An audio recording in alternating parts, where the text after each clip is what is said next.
कपड़े धोने वाली बहू। शादी के पहले से ही विभा को कपड़े धोने का बड़ा शौक था। कभी नल के नीचे तो कभी तालाब के पास। अरे मेरी नीली वाली लुंगी नहीं दिख रही है। विभा की अम्मा, कहाँ रखी है लुंगी? अरे वो तो विभा ने परसों ही धोकर रखी थी आपकी अलमारी में, देखो वहीं होगी।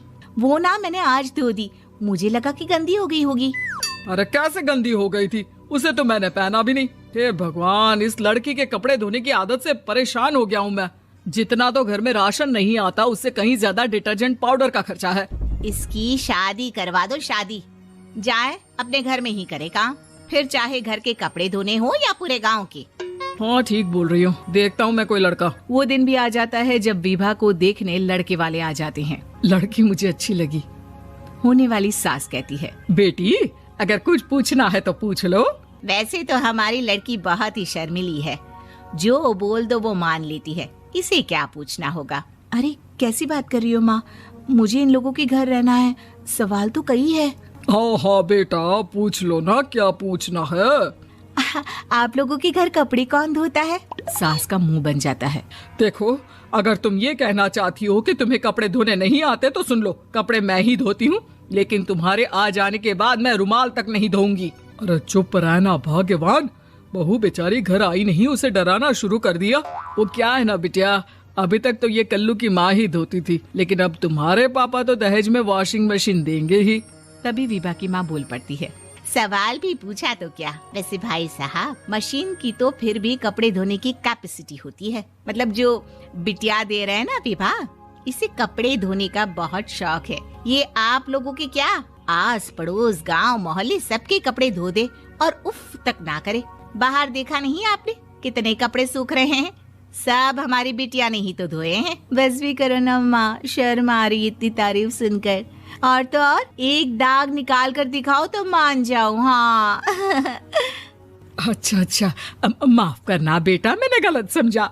हमें तो रिश्ता बहुत पसंद है। और ऐसे जुड़ जाता है रिश्ता कपड़े धोने का शौक रखने वाली विभा का। उसकी शादी हो जाती है कोयला फैक्ट्री में काम करने वाले कल्लू के साथ। शादी के बाद अचानक विभा चिल्लाती हुई सास के पास आती है। सासू माँ, अरे सासू माँ कहाँ है आप? ये तो धोखा है, धोखा दिया आप लोगों ने मुझे। इसे ससुर के चक्कर के बारे में पता चल गया। अरे तो उसमें तुझे क्यों धोखा मिला है? अरे नल में पानी नहीं आता, कपड़े कैसे कब धुलेंगे? अच्छा, तू पानी नहीं आ रहा उसकी बात कर रही है। तो आपने क्या सोचा? कुछ नहीं। अच्छा, तेरी माँ ने कहा था कि कपड़े धोने का शौक है, तुझे याद आया मुझे। शौक बोलकर कपड़े धोने वाले मेरे जुनून को कम ना आके सासू माँ, कपड़ा धोना मेरा गुरूर है। तभी पति भी वहाँ आ जाता है। अभी मैंने इसे सनी देओल की फिल्म दिखाई है, उसी के डायलॉग मार रही है माँ। अच्छा सुन, साफ साफ बता रही हूँ, पानी सुबह 4 से 6 और शाम को 10 से 12 आता है, समझी? विभा टाइमिंग सुनकर हैरान हो जाती है। ये क्या भूतों का मोहल्ला है? सुबह 4 बजे उठकर कौन कपड़े धोता है? 4 बजे टंकी में पानी जाता है, फिर सारा दिन धोना ना, किसने मना किया? अरे कैसी बात कर रही हैं? 200 लीटर की टंकी में कितने कपड़े धो लूंगी मैं? सुबह ही उठ जाऊंगी मैं। अब क्या था, विभा सुबह 4 से लेकर रात के 12 बजे तक कपड़े ही धोती रहती। एक रोज सास पड़ोस से निकलकर कहीं जा रही होती है कि साथ वाली कहती है, हाँ कल्लू की माँ, जरा ये बताओ कि 2 साड़ी है, 2 ब्लाउज और एक पेटीकोट और एक नाड़े वाला लंबा कच्छा। हाँ तो? अरे तो क्या, कितना लोगी धुलाई ये बताओ। धोबन दिख रहे हैं हम क्या? हमारे पति सरकारी नौकरी से अभी रिटायर हुए हैं और बेटा सुपरवाइजर है कोयला फैक्ट्री में। धोबन समझ रखा है हमें? हाय रे कल्लू की अम्मा, माफ कर दो, वो तो मोहल्ले में यही सब बता रहे थे कि तुमने बहू को कपड़ा धुलवाने के काम में लगा दिया है। सास को पड़ोसन की बात सुनकर गुस्सा आ जाता है। वो घर पहुंचती है जहां घर के बाहर ही इतने सारे कपड़े सूख रहे होते हैं जितने कि किसी धोबन के घर पर। अरे ओ कल्लू की दुल्हन, बाहर निकल। माँ जी यहीं आ जाओ, बाथरूम में चादर धो रहे हैं हम। अरे अभी हम धोते हैं, तुमको बाहर निकलो। ये आस पड़ोस वाले बोल रहे हैं कि हम बहू से कपड़े धुलवा कर उसे कपड़ा धोने वाली बना दिए हैं। अरे छोड़ो ना माँ जी, किन लोगों की बातों में आती हो? आस पास के लोगों का तो काम ही होता है कि वो किसी तरह सास बहू को लड़ा दे। बहू सारे घर के कपड़े धोती है, ये क्या कम है? बोलिए।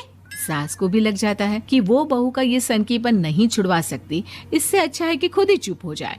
एक रोज सास और बहू मंदिर जाते हैं, जहाँ सास की साड़ी वहाँ खड़ी भीख मांगने वाली से मिलती है। माँ जी क्या बात है, आपकी साड़ी उस भिखारन से कितनी मिल रही है ना? हाँ हाँ, देखो तो दोनों की साड़ी मिल रही है। क्या बात है कल्लू की अम्मा, तुम खुद को तो अफसर की बीवी बताती हो और ऐसी सिंपल सी प्लेन साड़ी पहनकर घूमती हो। सिंपल और प्लेन नहीं है ये साड़ी। तो क्या सोने के धागे से फूल बने हैं?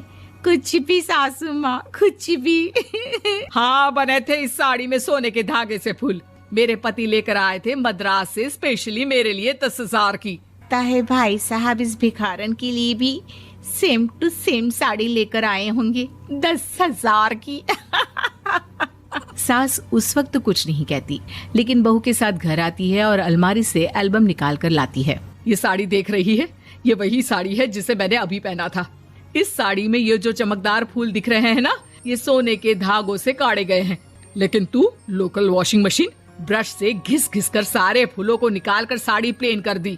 मुझे माफ कर दीजिए सासू माँ। और तो और, जब मैंने तुझे तेरी गलती के लिए कुछ नहीं कहा, लेकिन तूने तो सबके सामने मेरा मजाक ही बना दिया। क्यों? बहू को समझ में आ जाता है कि अब से उसका कपड़े धोना बंद।